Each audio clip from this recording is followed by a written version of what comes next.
hizo mal las cuentas siendo director de la DIAN y están recaudando cerca de la mitad de lo que esperaban de personas naturales, pero esa es otra historia. Hoy van a tener que mirar en el Consejo de Ministros de dónde recortan otros 13 billones de pesos, porque el hueco no es de 20, sino de 33 billones. ¿Cómo es su propuesta para que la implementación del acuerdo, que incluye la compra de tierras para las víctimas, no tenga que depender de la coyuntura macroeconómica del gobierno nacional? Bueno, por ejemplo, si nosotros tenemos una meta indicativa de 3 millones de hectáreas y sabemos a ciencia cierta que eso puede oscilar en los 30 billones de pesos, diseñar un instrumento financiero que pueda financiar esa compra a lo largo de al menos 10 vigencias para que realmente podamos asumir ese compromiso de Estado de forma clara y concreta con todas las transformaciones territoriales que yo amerito. O sea, la implementación del acuerdo de paz tenemos que sacarle números. Si son 100 billones de pesos, bueno, y buscaremos el mecanismo financiero para que esto pueda ser un compromiso en el marco del marco fiscal a mediano plazo que nos asegure no solamente mejor gobernabilidad de los recursos de la paz, sino también el golpe año a año sea mucho menor y que podamos de alguna manera diseñar instrumentos de gestión más eficaces para esa implementación. Ese es más o menos lo que nosotros hemos venido planteando y las voces que se han venido sumando desde la Agencia de Renovación del Territorio, desde la Agencia de Reincorporación, porque no solamente la ANT fue creada por el Acuerdo de Paz, sino muchas otras instituciones que requieren de ese esfuerzo fiscal para que realmente esos sitios de Colombia en los que difícilmente llega el gobierno, llegue con todas las competencias, con todas las inversiones, con todos los canales que se necesitan en zonas como por ejemplo el Catatumbo, el Cauca, Arauca, en muchas zonas que todavía siguen siendo el meollo de la difícil violencia que vive nuestro país. Mire, doctor Harman, el recorte para la Agencia de Reincorporación va a ser del 76% el año entrante. ¿Ustedes han podido hablar con el presidente Petro sobre eso, sobre la necesidad de que se prioricen los recursos, hablando de la coyuntura, para que no terminen sufriendo las agencias que hoy están buscando la implementación justamente del acuerdo de paz con las FARC? Sí, yo creo que eso será motivo de conversación en el Consejo de Ministros. Nosotros estamos atentos y muy dispuestos a participar en la conversación y sé que también el ministro está explorando distintos vehículos financieros que nos permitan como darle oxígeno y resultados a esta política de implementación. Es Felipe Harman, director de la Agencia Nacional de Tierras, con nosotros en Mañanas Blue. Doctor Harman, le hago una última pregunta sobre denuncias que hemos recibido frente a la invasión de tierras en Balboa y en Belén de Umbría, en Risaralda, de campesinos que dicen contar con el aval de la Agencia Nacional de Tierras. ¿Qué información tienen sobre eso? No, nosotros incluso se lo aclaramos al señor Botero el día de ayer. Las ofertas que nosotros tenemos son ofertas voluntarias, o sea, cuentan con el beneplácito, el visto bueno del propietario. Nosotros descartamos abiertamente que nosotros hayamos dado visto bueno para cualquier tipo de acción de hecho en Risaralda. Así se lo hicimos saber al propietario.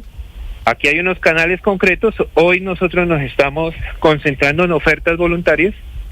Si el voluntario nos ofrece su tierra, iniciamos la ruta del procedimiento de compra. Si no es así, pues nadie tiene por qué decir que la Agencia Nacional de Tierras está auspiciando ocupaciones o violaciones a la propiedad privada cuando así no, eso no da lugar, ¿cierto? Particularmente en esos casos. Ni está en trámite, ni es una oferta, es una mala información que le están dando a los campesinos de esa zona. Y así se lo hicimos saber también a las autoridades competentes de Risaralda. Doctor Harman, muchas gracias. Bueno, un gran abrazo. Ya regresamos en Mañanas Blue.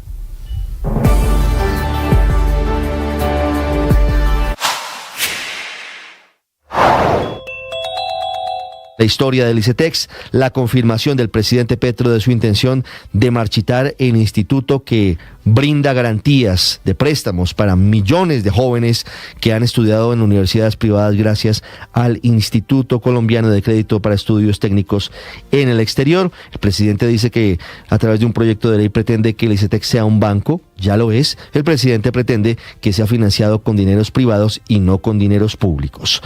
Esto ocurrirá en las próximas horas, la presentación de este proyecto de ley, mientras el ministro de Educación, Daniel Rojas, se sigue defendiendo de las críticas en su contra. Se está gestando un movimiento de estudiantes en redes sociales pidiéndole al gobierno que cumpla los compromisos pactados. Hoy están en el limbo más de 400.000 estudiantes que no saben si el gobierno pagará o no los compromisos adquiridos con las universidades privadas.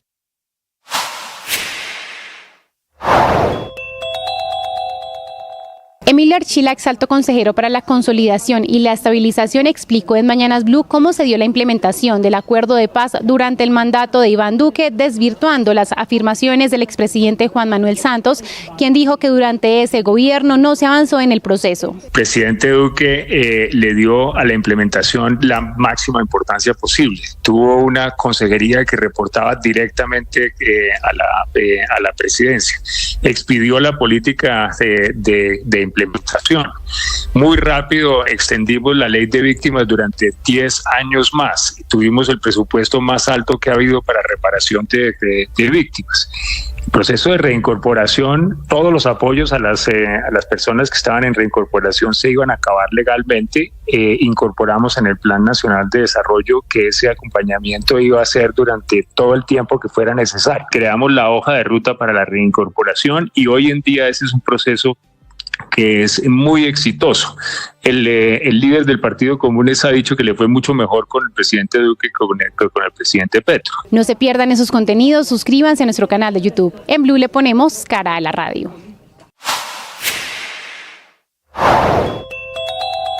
La petición del gobierno del presidente Gustavo Petro de indultar al ex jefe de las FARC, alias Simón Trinidad, quien paga una condena de 60 años en Estados Unidos por el secuestro de 3 ciudadanos estadounidenses.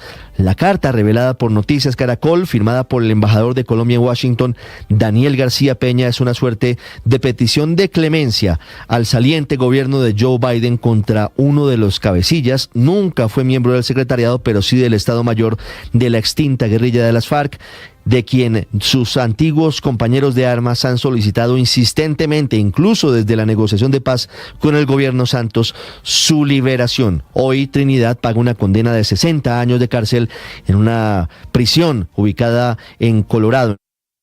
La convivencia no es una experiencia fácil. Es cierto que compartir espacios físicos y la vida misma con otros nos genera problemas. Problemas que siempre son oportunidades para crecer. Uno de ellos es enfrentar los rumores, por ejemplo, en el lugar de trabajo, por ejemplo, con los amigos. ¿Qué hacer cuando hay rumores frente a ti? Yo creo que lo primero es tratar de comprender si esos rumores tienen algún asidero, si son ciertos, si son reales, y analizar eso. Porque si son reales, hay que ver cómo se actúa para aprender. Si no son ciertos, yo creo que uno tiene que dejarlos pasar. No se puede enganchar en ellos. Eso sí, conversar con claridad con las personas que lo expongan, o en este caso con los superiores, con los que uno tenga una responsabilidad. No podemos dejarnos enganchar en rumores. Eso es perder el tiempo. Tú sabes.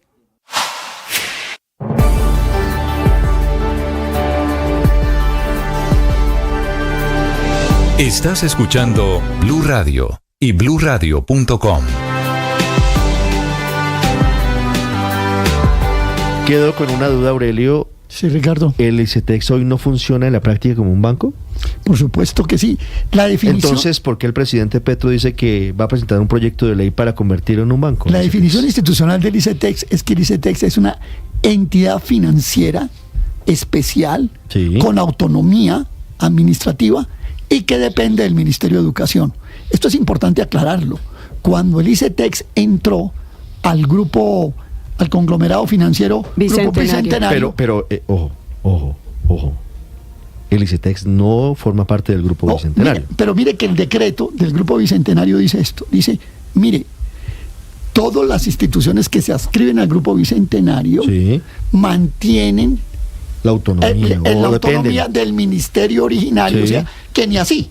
O sea, mantiene la autonomía Pero original. fíjese, ese diablillo que está en la norma. Claro. Al final ICETEX no entró a formar parte del Grupo Bicentenario, lo confirmó la semana pasada el ministro Ricardo El Bonilla. ministro de Hacienda. Bicentenarios son Finagro, Positiva, Previsora, Fiduprevisora, Bancoldex, Fiducoldes, Fondo de Desarrollo Nacional, Fondo Nacional del Ahorro, Findetec y Fondo Nacional de Garantías. Pero aún así, Ricardo, dice el decreto que las entidades originarias del ministerio, los ministerios tendrán que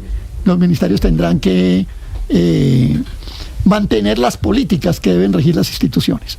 Entonces, la verdad es que sí es una entidad financiera, claramente financiera, que presta, capta y presta, que es lo mismo que quieren hacer ahora con un nuevo banco.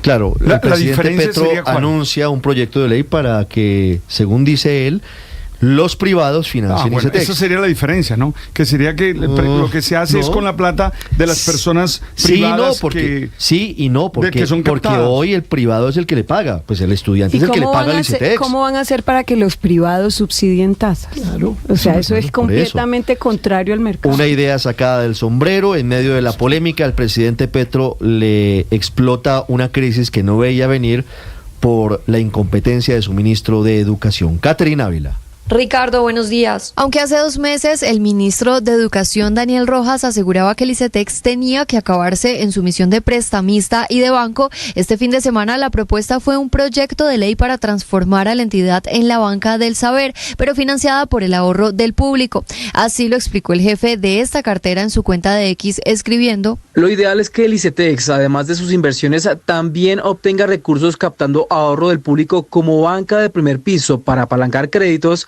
que además se dirijan a financiar la creación de nuevas empresas. Para ello, el gobierno presentará un proyecto de ley al Congreso en el primer semestre del próximo año. Sin embargo, la propuesta no fue bien recibida desde varios sectores que consideran es demagogia y no soluciona el problema de fondo. Habla el exministro de Educación, Alejandro Gaviria. Me parece una propuesta contradictoria, casi absurda, porque parte primero de un objetivo, no endeudar a los estudiantes, y después dice que va a convertir el ICETEX en un banco y que el sector privado tiene que aportar los recursos y no el sector público. Esto es que le van a quitar la financiación pública al ICETEX. No entiendo la propuesta, me parece que es confusión y demagogia. Habla el concejal del Centro Democrático, Daniel Briceño. Pedimos claridad al gobierno sobre la forma de financiación que están proponiendo, de la forma en cómo se darían esa especie de inversiones de carácter forzoso para financiar el tema de educación, pero sobre todo pedimos una explicación sobre qué pasará sobre los más de 200.000 estudiantes que hoy tienen en riesgo la financiación de sus estudios. Y es que la pregunta, más allá de una posible transformación con el ICETEX, tiene que ver con los retrasos en los desembolsos para los créditos educativos, una situación que afecta a más de 300.000 estudiantes que hoy dependen del crédito porque ya están estudiando.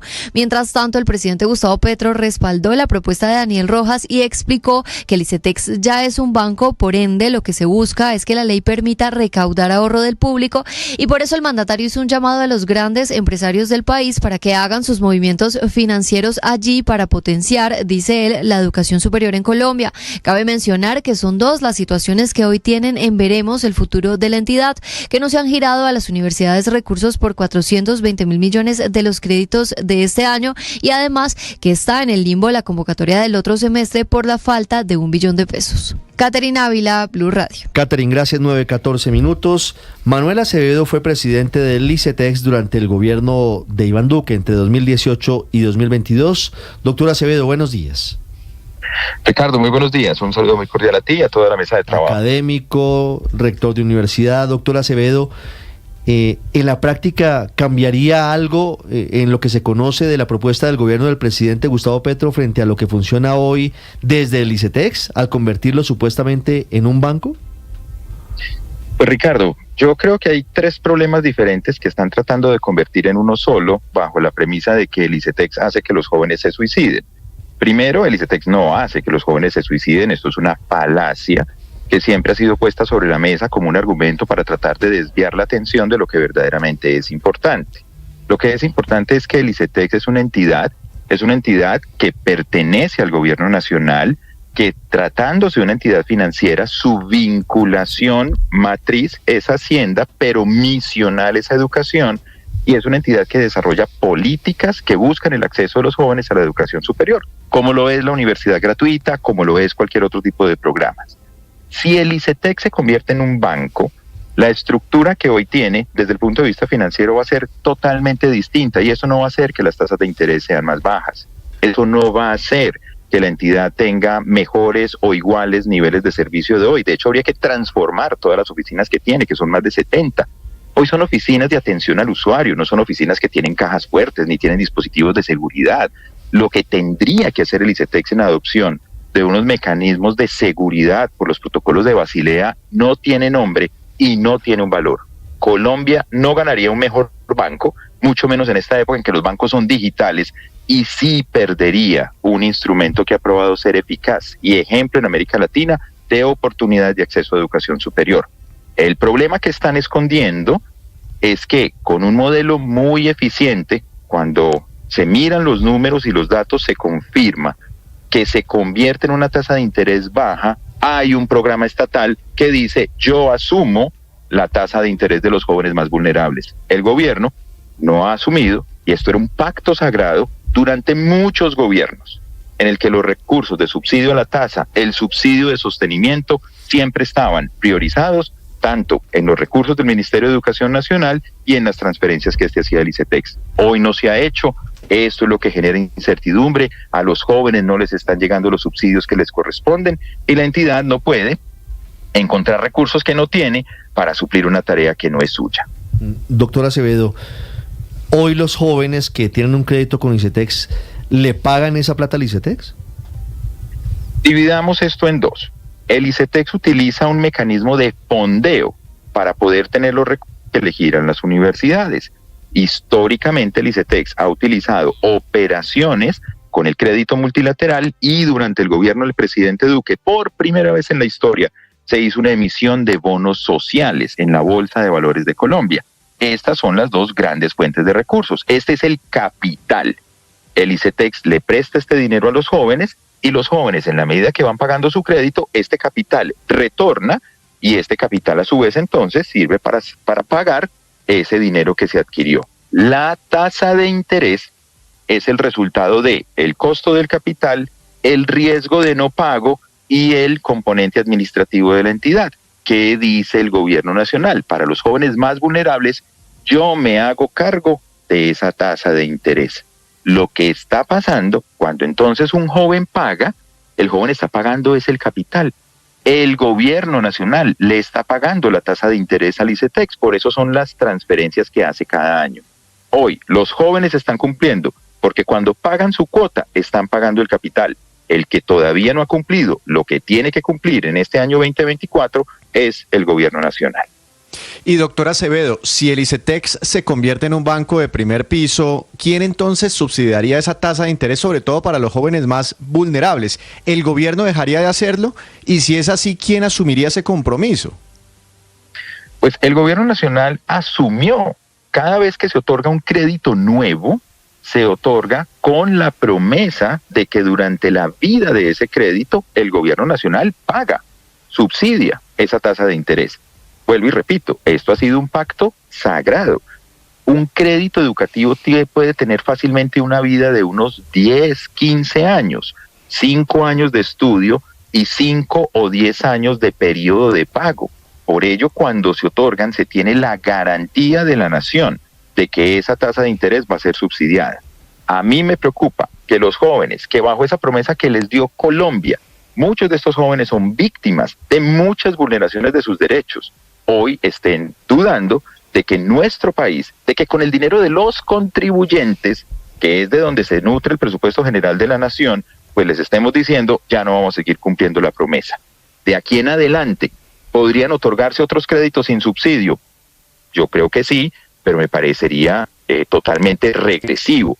Pero ya en este caso, los que están estudiando, a los que se les otorgó la tasa subsidiada, debe respetárseles. De lo contrario, sería nuevamente vulnerar sus derechos. Sí, si se vuelve un banco, tal y como lo plantea el ministro de Educación, un banco de primer piso común y corriente, ¿es de esperarse entonces que la tasa de interés que cobra el ICETEX se duplique, se triplique, doctora Acevedo? Yo no sé si duplicarse o triplicarse, pero miremos lo que está pasando en este momento en el mercado financiero colombiano. Con la entrada de todas estas nuevas plataformas bancarias digitales que no tienen oficinas presenciales, uno empieza a observar cómo aumenta el valor o la remuneración, es decir, la tasa de interés por los ahorros. Ese se vuelve el piso mínimo de conseguir el recurso. Hay muchos esquemas novedosos o interesantes en el Estado colombiano. El Fondo Nacional del Ahorro, por ejemplo. ¿Por qué el Fondo Nacional del Ahorro puede trasladar una menor tasa de interés a los compradores de vivienda en Colombia? Porque sus recursos son las cesantías de los trabajadores oficiales y de aquellos que voluntariamente se vinculan al fondo. ¿Cuánto se paga sobre esas cesantías? La inflación. Entonces, el costo de adquisición del capital con el que el fondo hace sus proyectos es bajo. En un banco comercial es el mercado.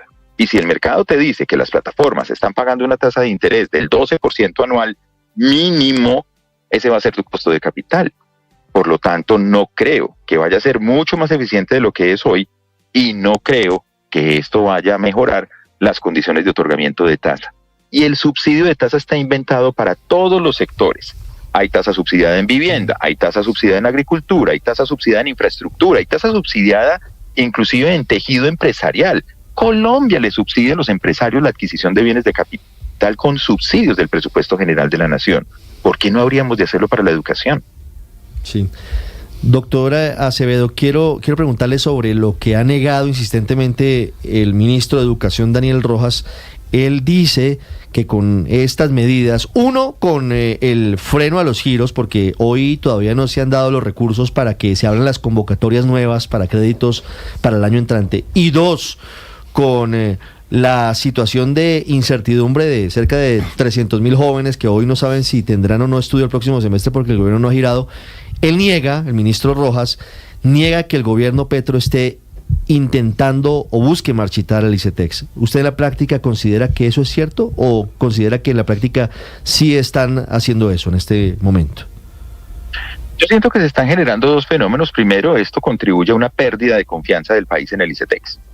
Yo no sé si eso es marchitar o no, pero yo sí sé que esto disminuye la confianza de los jóvenes, de las familias, de las instituciones de educación superior en el ICETEX, y cuando una entidad pierde confianza, empieza lenta o rápidamente un camino tendiente a su desaparición. Y la segunda es que están dejando al ICETEX sin herramientas para operar. El ICETEX, ¿cómo opera? De una manera muy sencilla. Yo le cobro a los estudiantes el capital, con el capital pago mis operaciones de capital.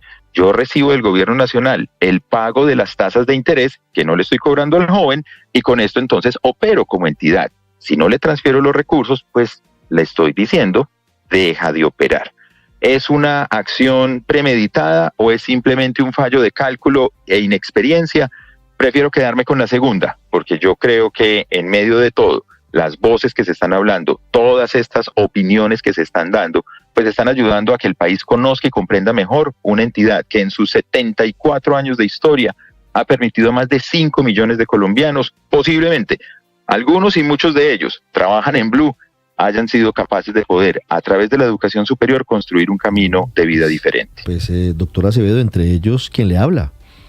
Bueno, Ricardo. Y si vamos un poquito más lejos, el presidente Gustavo Petro ha dicho varias veces que él pagó sus estudios en la Universidad Externado de Colombia con crédito ICETEX. El propio ministro de Educación. El ministro. Bueno, el ministro. Estudiante con el ICETEX. Bueno, el ministro le fue mal con ICETEX y el ministro quiere usar la casuística para acabar con el ICETEX, así lo niegue. Doctora Acevedo, para finalizar le pregunto, las consecuencias que tiene esto que está ocurriendo hoy para el sistema de educación superior en Colombia, porque la crisis puede ser muy dura, sobre todo para las universidades privadas, y eso se puede llevar por delante todo el sistema educativo.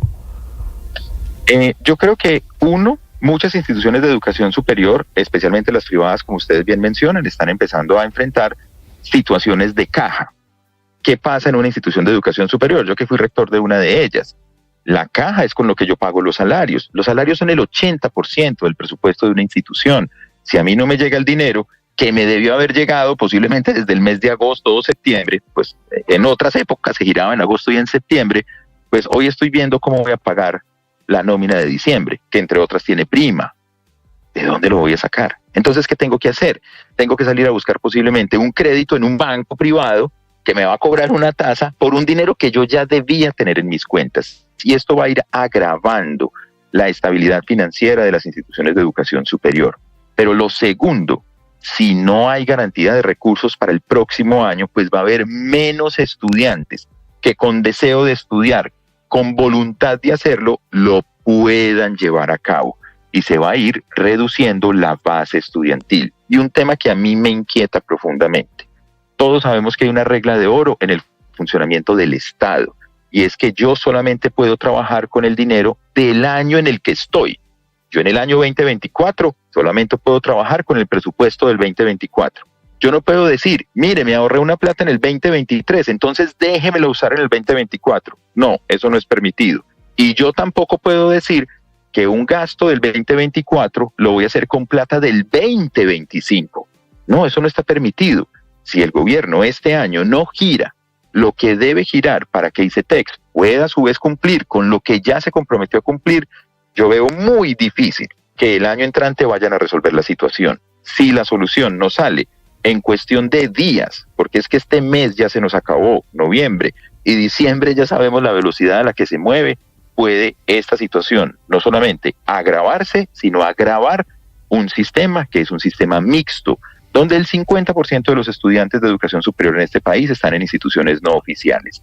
Y por más apoyo que ha recibido la universidad pública colombiana, es imposible que ella pueda absorber a la totalidad del estudiantado de Colombia. Eso es lo que le hace ruido al presidente Gustavo Petro, el hecho de que el sistema educativo en Colombia sea mixto y el 50% de los estudiantes estén en universidades privadas. Él propende por el 100% educación superior pública.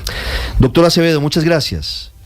A ustedes muchísimas gracias. 9:27, Luis Ernesto. A esta hora habla el ministro de Educación, Daniel Rojas, intentando apagar el incendio que él mismo causó, desde el momento en el que increíblemente dijo que ICETEX no dependía de su cartera. Pero Ricardo, más allá, digamos, de esa lavada de manos olímpica del ministro diciendo que él ni siquiera, que digamos, que su relación con el ICETEX era como la relación que él tenía con la NASA, a pesar de que presidía la Junta Directiva. Eso sería un chiste de no ser porque está de por medio de la educación de 400.000 jóvenes en Colombia. Claro, es que es un chiste cruel, pero lo que sí tenemos que tener claro es que detrás de esto hay una visión de política pública, a mi modo de ver, equivocada, y es que lo que hay que hacer es marchitar la educación privada y por ende lo que hace el Estado para financiar la educación privada y la posibilidad de que estudiantes vayan a una universidad privada a educarse a través de un crédito con tasa subsidiada a través del ICETEX, y que esa plata hay que meterla en la universidad pública. Yo soy un absoluto defensor que hay que fortalecer la universidad pública, pero como todos sabemos, eso toma tiempo. Para que una universidad pública, por ejemplo, habilite 20.000, 50.000 cupos, eso toma años, eso no toma meses, toma años, porque la universidad pública en eso es muy lenta. Y entonces, en el entretanto, ¿qué pasa? Dejamos 200.000 estudiantes sin educación, y lo que hace falta, Ricardo, es que el ministro, que lo voy a decir con todas sus letras, es un estafador de primera categoría, le diga a los estudiantes la verdad de lo que está tratando de hacer. Le diga a los estudiantes que si ellos presentan este proyecto de ley de Congreso, que consiste en que el ICETEX deje de tener recursos de la nación para subsidiar la tasa de interés. Eso va a ser peor. Claro, lo que les tiene que decir es que los créditos de esos muchachos, que él dice, ay, pobrecitos, mire cómo sufren, están endeudados hasta el cuello, pues que si estaban endeudados hasta el cuello, van a estar ahora endeudados hasta el cogote. Se van a quebrar ellos y sus familias porque el subsidio de la tasa de interés que dan con plata de la nación ya no va. Y lo que sí va a pasar, eso sí, hay que reconocerle, le ponen un nombre muy bonito al banco, dicen, se va a llamar la banca del saber, pero al final lo que hacen es agravar el problema de esos 200.000 estudiantes. Lo que tiene que hacer el ministro es dejar de ser un estafador de primera categoría y decirle a los jóvenes, vamos a dejar de pagarles el subsidio a la tasa de interés. Amigos, ustedes van a tener que defenderse, da lo mismo que vayan a Bancolombia o al Grupo Aval, o que esperen a que salga la famosa banca del saber, porque las tasas de interés van a ser las mismas. ¿Sí? Van a ser las mismas. Y mientras tanto, nosotros con nuestra capacidad de ejecución, que todo el país ha visto que es muy pobre, vamos a construir cupos en universidades públicas. Bueno, mientras tanto los estudiantes sin educación. Entonces, lo que tiene que hacer el gobierno, pero lamentablemente veo al ministro muy lejos de esa idea, es seguir cuidando lo que funciona.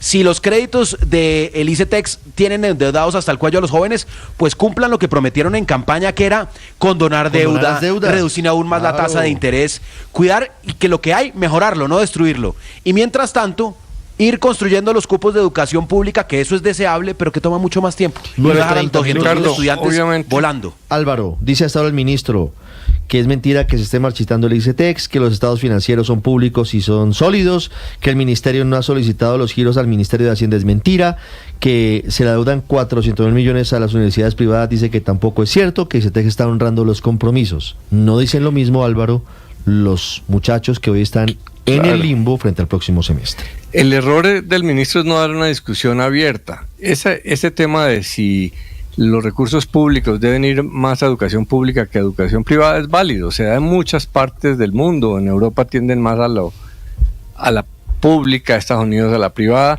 porque la discusión es, y pasa aún en Estados Unidos. Biden, por ejemplo, ha condonado deuda de estudiantes por billones, con el argumento sobre todo de que las matrículas de las universidades privadas son muy altas, entonces que es ineficiente que recursos públicos vayan a pagar la universidad más cara cuando puede ser más barata en la universidad pública. Pero la realidad es que el modelo colombiano es totalmente mixto. Y sí, tiene problemas. Eso ha permitido que con recursos públicos se financien universidades de garaje, sí, pero la solución para eso no es cortar la plata, sino cortar la autorización de ese tipo de universidades. Echar para atrás el modelo colombiano es muy difícil, que de alguna manera, lo mismo pasó en el tema de salud, tiene muchas ventajas. La oferta universitaria en Colombia es relativamente buena, y tratar de cambiar el modelo a estas alturas es muy difícil. Si dieran la discusión abierta y plantearan una cosa intermedia, gradual hacia el futuro, que vaya privilegiando mayor inversión a las universidades públicas para ir corrigiendo esos desfases, pues el país aceptaría. Pero esto hecho así, de una manera poco transparente y generando ese traumatismo, pues sale como está saliendo, generando un gran desasosiego entre los jóvenes, y no hay derecho pues que un joven no tenga claridad sobre si va a poder pagar su universidad el próximo año. Eso sí es lamentable. 9:32 minutos. Todo el capítulo es lamentable, porque es que lo caracteriza. Primero, el desconocimiento del ministro del ramo de su propio sector. O sea, no sabe si la entidad depende o no de él, no asiste a la junta directiva, no conoce las herramientas que hay en el plan de desarrollo para condonar las deudas. Segundo, improvisación. Le toca salir al presidente después del escándalo a ver cómo apaga el incendio, inventándose una cosa que no saben ni siquiera cómo va a funcionar. Y tercero, incumplimiento de las promesas de campaña, porque dijeron, vamos a condonar las deudas. Lo metieron en el plan de desarrollo que venía del plan de desarrollo de Duque, y ni siquiera han empezado a hacerlo 9:33, Aurelio. Mire, Ricardo, el futuro del ICETEX en el limbo. Mire, Ricardo, no es posible que en Colombia, donde el 55% de los estudiantes universitarios están en el régimen privado, se pueda adoptar un mecanismo financiero amable, accesible, si no viene del presupuesto general de la nación. Esto a mí me causa muchos problemas. Hay hasta amigos míos que no están de acuerdo. Dicen, ¿cómo le va a dar presupuesto de la nación a las universidades privadas? No es posible de otra manera.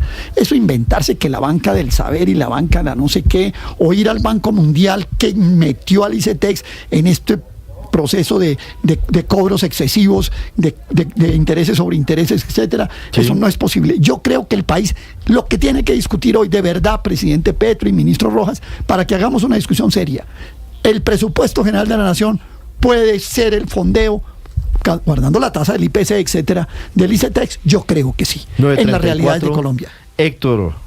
Pero yo estoy de acuerdo. Básicamente veo que además todos estamos de acuerdo en varias cosas. El único que está en desacuerdo es el gobierno. Una, en que es un buen propósito fortalecer la universidad pública como propósito nacional, y dos, que es una mala idea, o por lo menos inoportuna, pues pretender marchitar aceleradamente el ICETEX. En eso estamos todos de acuerdo, creo. En lo que no sé si estamos de acuerdo es en que yo creo que no va a pasar nada. Me parece bien que haya una presión social importante como la que se está haciendo al gobierno para que giren rápido los 400.000 millones de pesos y para que fondeen lo correspondiente en el presupuesto del 2025, pero yo no le doy mucha bola a esta idea de convertir la banca del saber y tal. El gobierno no va a presentar ese proyecto de ley al Congreso, y si lo presenta no lo van a aprobar, no va a pasar nada, todo va a seguir igual, salvo una cosa que sí creo que el gobierno no calcula, y bueno, para los que no somos petristas me parece bien que no la calcule, que es que si el presidente quiere seguir subiendo la escalera como dice, ideas como esta no hacen sino hacerlo bajar están escalones. Bajando escalones. 9:35, claro, Paola. Pero sabe que yo creo que la discusión es muchísimo más profunda, y es que debería ser en qué se usa la plata del presupuesto general de la nación y qué es lo que queremos subsidiar. Pero de acuerdo, Paola, ¿cómo es posible que el gobierno del presidente Petro no priorice la educación de los jóvenes y no priorice la implementación del acuerdo de paz? Y en cambio sí dedica 20 billones de pesos al año para subsidiar a 400.000 camioneros del país, para subsidiarles el precio del diésel. Entonces ahí está la pregunta de prioridades, Paola. ¿Pero qué debería hacer uno? Es que estamos en semejante berenjenal del de prioridades. Por 400.000 millones Paola, este año. Si usted se eligió con el voto de los jóvenes, usted no les puede incumplir a los jóvenes. Eso es incoherente. Pero no deberíamos prestarles a ellos para que se eduquen y el día de mañana no tengan que ser camioneros. Es que se nos va 20 billones al año. 20 billones al año. Porque ser camionero no quiere decir que usted no tenga educación. Pero para que tengan un futuro distinto. Ni que usted no tenga, ni que bueno, para que tengan un futuro. No es un descarte. No es fácil, son 14 horas, pero son 14 horas diarias trabajando. No creo que sea peyorativo, no creo que valga la pena ser no lo digo peyorativamente, pero Ricardo, no es un buen trabajo, son 12, 14, 16 horas que está una persona detrás de un volante. Es un trabajo durísimo y absolutamente esclavizante. Entonces, por eso va la pregunta, ¿qué tiene que hacer el gobierno nacional? ¿Cómo se priorizan esos recursos que van para subsidios? Se van hacia los 200.000 estudiantes que quieren y tienen, por ejemplo, la ilusión y el sueño de en un futuro trabajar por lo menos 8 horas con un trabajo que les exija 10 horas diarias y no 14 detrás de un timón. Todo el respeto y el saludo a los transportadores de carga que son tan dignos y tienen la misma importancia que los estudiantes universitarios. Una pausa y regresamos en Mañanas Blue. Estás escuchando Blue Radio. Escanea este código y suscríbete a nuestro canal de YouTube, @Blue Radio Co. Y disfruta y participa de la programación de Blue Radio. Blue Radio, le ponemos cara a la radio. Blue Radio, la alternativa.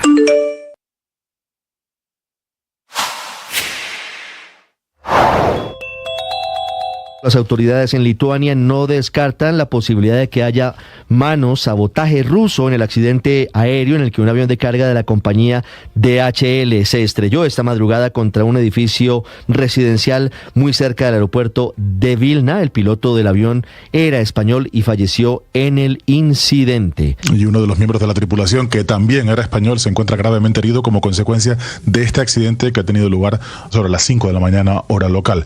La tripulación era española porque el avión pertenecía realmente a la compañía Swift Air, que es una compañía española, pero que prestaba servicios para la compañía de carga DHL. El avión era un Boeing 737-400 de esta aerolínea española que llevaba operando desde el 6 de octubre de 1993. Había sido primero un avión de pasajeros y posteriormente fue reconvertido en un carguero desde el año 2015. Estaba alquilado a la compañía Swift Air desde el año 2015. El accidente, como digo, se ha producido en una zona urbana alrededor del aeropuerto de Vilna, de la capital de Lituania. Este avión se ha precipitado hasta allí sin que estén claras las causas y ha destrozado completamente un edificio de vivienda. Sin embargo, ninguna de las personas que vivía allí ha resultado muerta, solamente hay algunos heridos y no se teme por la vida de ninguna de estas personas.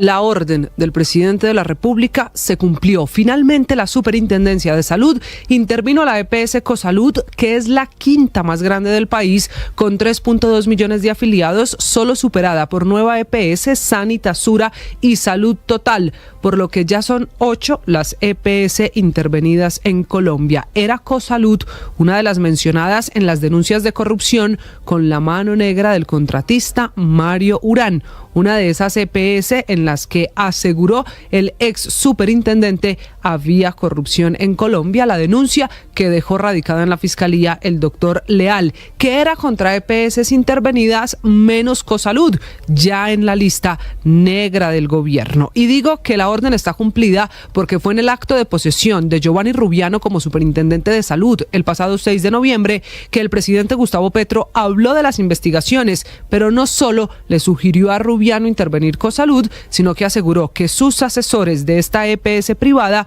ofrecían sus servicios a otras EPS e IPS para hacer lo mismo que ya había advertido el saliente superintendente: corrupción con la plata de la salud.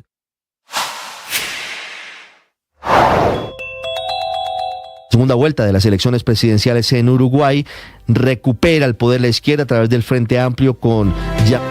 Y una noticia muy importante de muchos millones de dólares se está produciendo en este momento. Hoy Summit Materials, que es una empresa donde Cementos Argos de Colombia posee una participación del 31%, es una empresa en Estados Unidos, anuncia que ha firmado un acuerdo definitivo para ser adquirida por un actor muy grande del mercado llamado Quick Read Holdings. La transacción ha sido aprobada de manera unánime por las juntas directivas de ambos, tanto el vendedor como el comprador, y se espera que cierre esta transacción a mediados del año 2025, sujeta a la aprobación de los accionistas.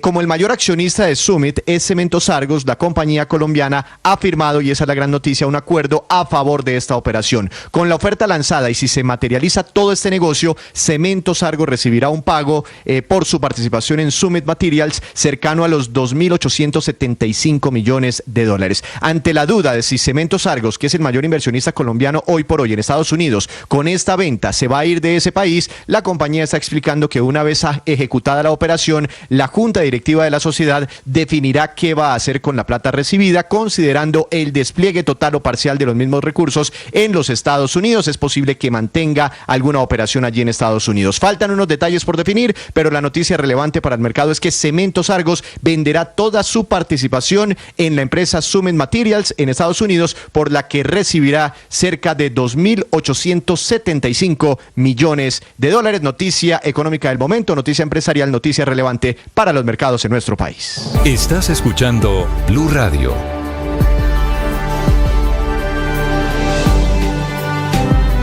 Un millón. Un millón.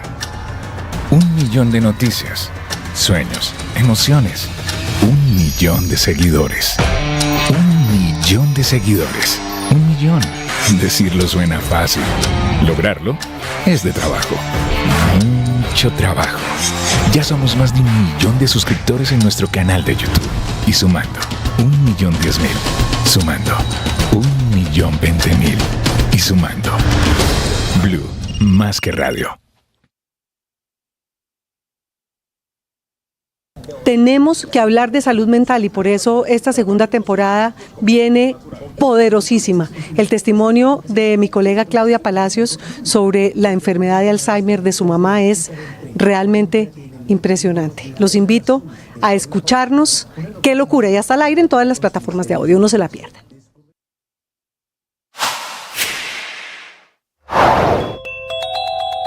La paz total está lejos de ser una realidad. El fin de semana fue de atentados y de arremetidas terroristas en Arauca y en el departamento del Cauca. Por un lado, el ELN, que es el responsable de un ataque con explosivos con Tatuco contra el aeropuerto Los Colonizadores, que está ubicado muy cerca del cantón militar del Grupo de Caballería Mecanizado número 18, que era el blanco de este nuevo atentado terrorista. Hay una persona herida, un guarda de seguridad que fue alcanzado por las esquirlas, y la explosión que también dejó sin fluido eléctrico a decenas de familias que habitan en este sector. En ese mismo departamento, esa guerrilla atacó con ráfagas de fusil y otro Tatuco en la base militar de Puerto Jordán en Arauquita, la misma base donde en septiembre pasado mataron soldados y dejaron a otros 15 gravemente heridos. Fue justamente ese atentado por el que el gobierno suspendió la mesa de diálogos con esos delincuentes y paradójicamente nuevamente mientras eran atacados, mientras eran nuevamente recibidos con ráfagas de fusiles militares. El gobierno del presidente Gustavo Petro se cruzaba trinos con el jefe de ese grupo delincuencial, Pablo Beltrán, poniendo sus cartas sobre la mesa y reabriendo la posibilidad de pactar un nuevo cese al fuego bilateral. Las estirpes condenadas a 100 años de soledad no tenían una segunda oportunidad sobre la tierra. José Arcadio Buendía y Úrsula Iguarán eran primos, aunque su matrimonio era previsible. 9:45, padre, este es el tráiler de la serie 100 años de soledad. Yo estoy asustado. Llega a Netflix el próximo 11 de diciembre. Son 8 capítulos. Y es una gran expectativa la que hay. El tráiler emociona y llena mucho más de expectativa, Ricardo, a quienes leímos esa obra de Gabriel García Márquez y yo tengo fe por el acento, ¿no? Por la escenografía, por los personajes, los actores son de calidad. Pero que quede claro que es otra obra. Es muy difícil, ¿no? Muy difícil. Yo creo que hay que aproximarse a este producto teniendo claro que es otra obra. Una de las obras cumbres de la literatura mundial a la pantalla, una serie, en este caso. Convertirla en una serie, Luis Ernesto, reto duro. Son dos cosas distintas. Es que no ha habido, digamos, con grandes directores, grandes actores, grandes producciones y presupuestos que han intentado poner en la pantalla obras de García Márquez y no han funcionado. Y eso tiene que ver no porque, como dice el padre, un libro sea imposible de poner en una película con éxito, pero la obra de García Márquez, el estilo de escritura de García Márquez poco se presta para estas series que lo que tienen que mantener es un nivel, digamos, de una velocidad, de sorpresa, de iniciativa, digamos, es una obra totalmente distinta que no se presta para este tipo de piezas. Ojalá salga bien, pero yo me temo que seremos defraudados muchos de los que admiramos la obra de García Márquez cuando vayamos a ver esa película. Héctor, yo espero.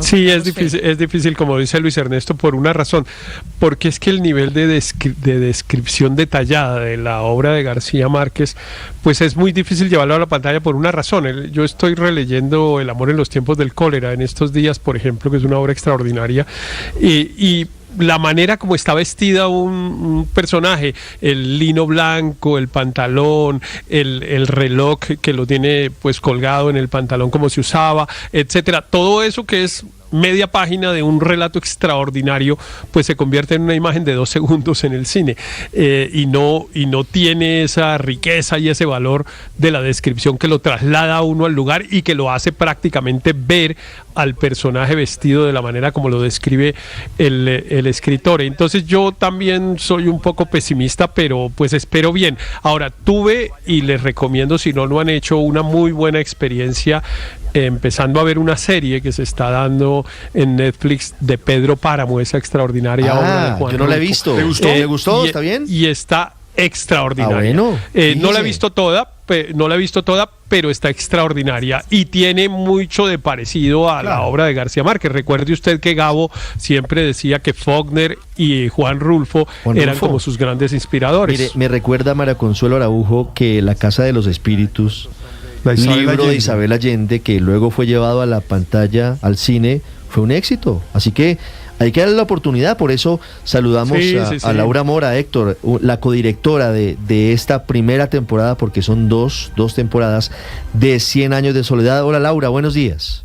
Hola, muchísimas gracias por el espacio. Laura, ¿qué pasa hoy? ¿Es el avance, es el tráiler, lo que presentan, el abrebocas de lo que será la presentación de la serie el próximo 11 de diciembre en Sociedad?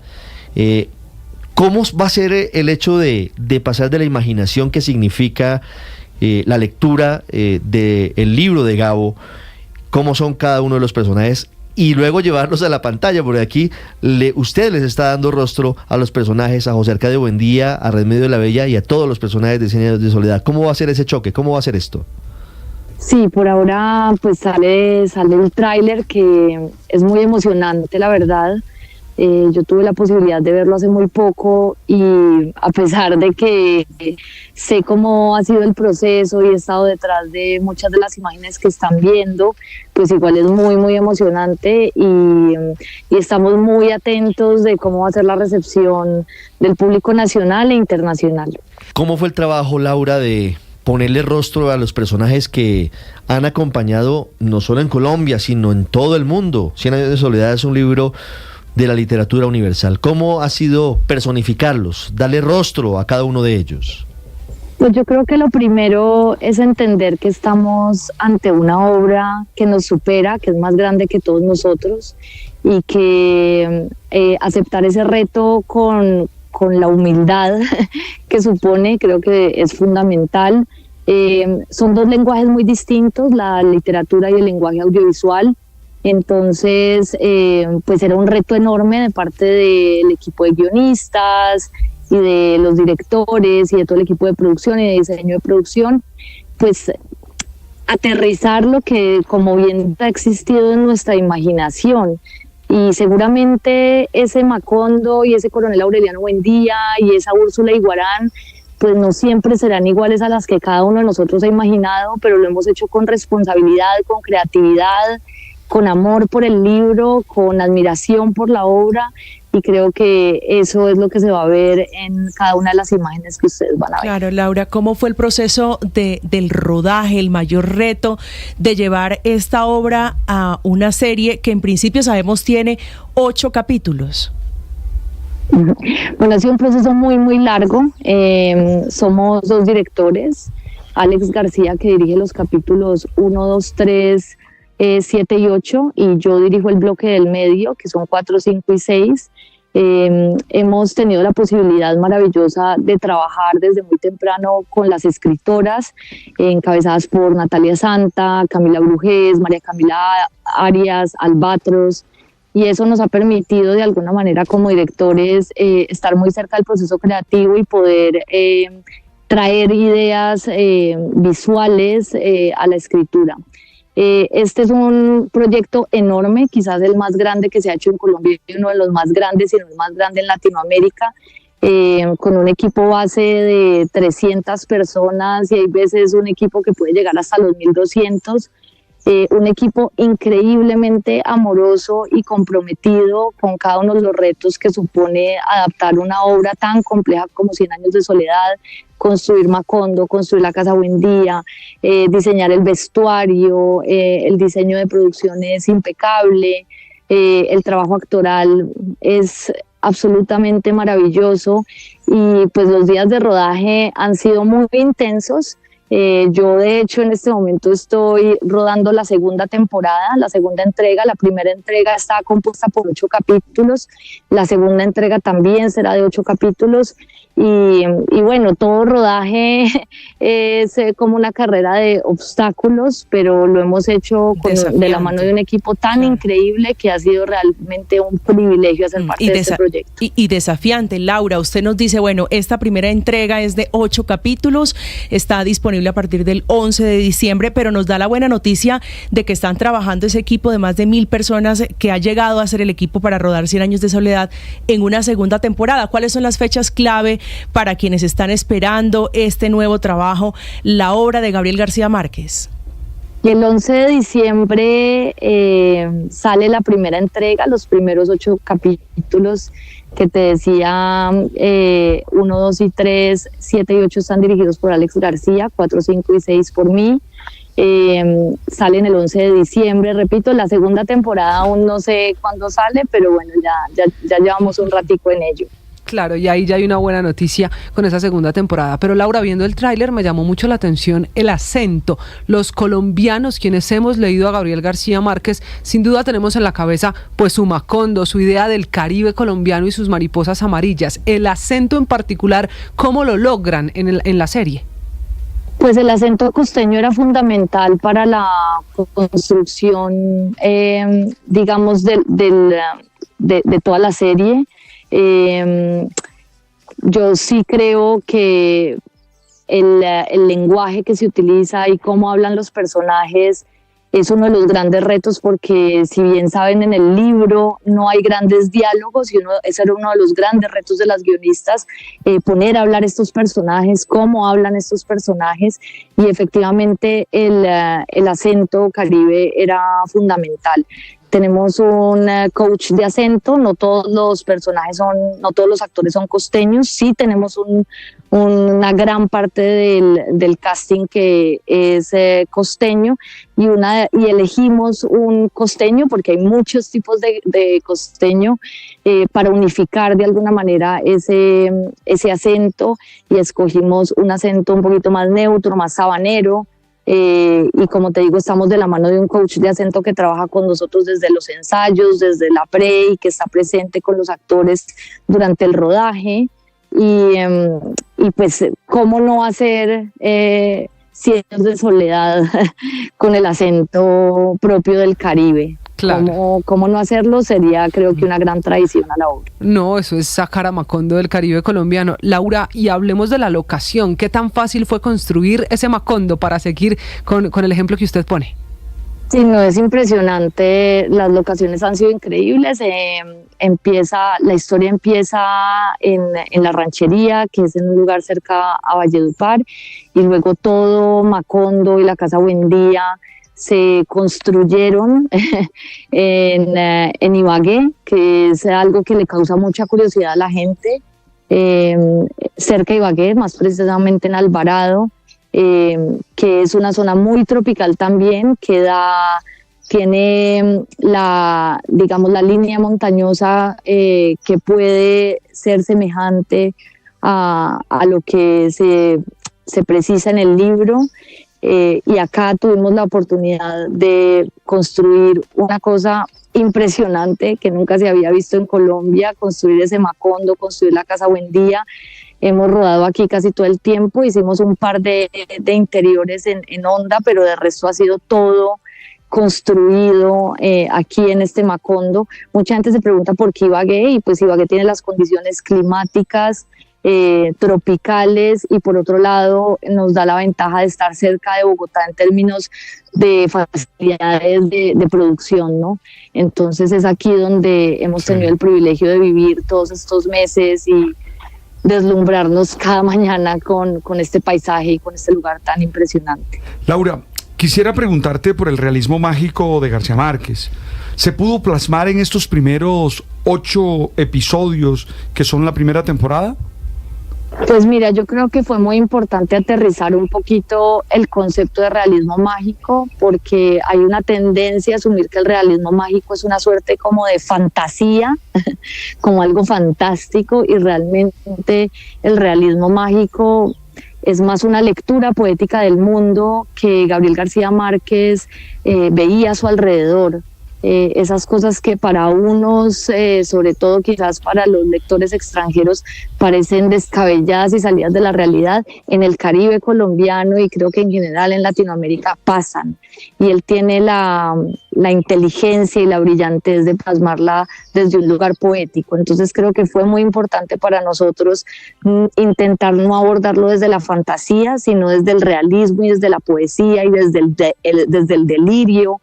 En unos casos abordar esos momentos maravillosos. Entonces creo que esa ha sido una de las apuestas más hermosas que se ha hecho desde los guiones y desde la puesta en escena, es que todo sea, digamos, muy físico, que pase en la cámara y no acudir como a grandes apuestas de efectos especiales para entrar en un territorio de lo fantasioso que nosotros creemos que es más el territorio de lo poético. Laura, hablemos de cómo se involucró la familia de García Márquez en esta producción. ¿Cuál ha sido la participación, por ejemplo, de los hijos? Pues la verdad, los hijos, pues y en especial Rodrigo García, que también es director, ellos son productores ejecutivos de la serie, pero han sido sumamente respetuosos con las elecciones de parte de Netflix y de Dynamo, que es la casa productora en Colombia. Han tenido una confianza impresionante y su acompañamiento creo que ha sido desde ahí, desde la confianza y desde el respeto, sabiendo que nada va a superar la obra literaria, sabiendo las críticas que puede suponer la adaptación. Pero ha sido un lugar de mucho respeto. Obviamente han estado al tanto de las decisiones y han visto los capítulos, etcétera, pero sí ha sido como un lugar de respeto muy, muy grande por las decisiones narrativas y estéticas que hemos tomado aquí. No, pues la expectativa es muy grande frente al estreno el próximo 11 de diciembre en Netflix de la serie de 100 años de soledad, basada en el libro más importante de nuestra literatura y podría ser incluso uno de los más importantes de la literatura iberoamericana en toda su historia. 11 de diciembre. Laura Mora, codirectora de esta primera temporada con nosotros. Laura, muchas gracias y muchos éxitos. Muchísimas gracias a ustedes.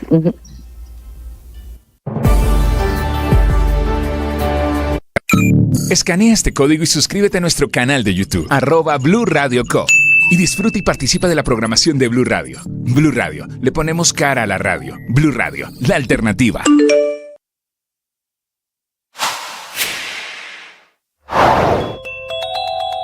La historia del ICETEX, la confirmación del presidente Petro de su intención de marchitar el instituto que brinda garantías de préstamos para millones de jóvenes que han estudiado en universidades privadas gracias al Instituto Colombiano de Crédito para Estudios Técnicos en el Exterior. El presidente dice que a través de un proyecto de ley pretende que el ICETEX sea un banco. Ya lo es. El presidente pretende que sea financiado con dineros privados y no con dineros públicos. Esto ocurrirá en las próximas horas, la presentación de este proyecto de ley, mientras el ministro de Educación, Daniel Rojas, se sigue defendiendo de las críticas en su contra. Se está gestando un movimiento de estudiantes en redes sociales pidiéndole al gobierno que cumpla los compromisos pactados. Hoy están en el limbo más de 400.000 estudiantes que no saben si el gobierno pagará o no los compromisos adquiridos con las universidades privadas.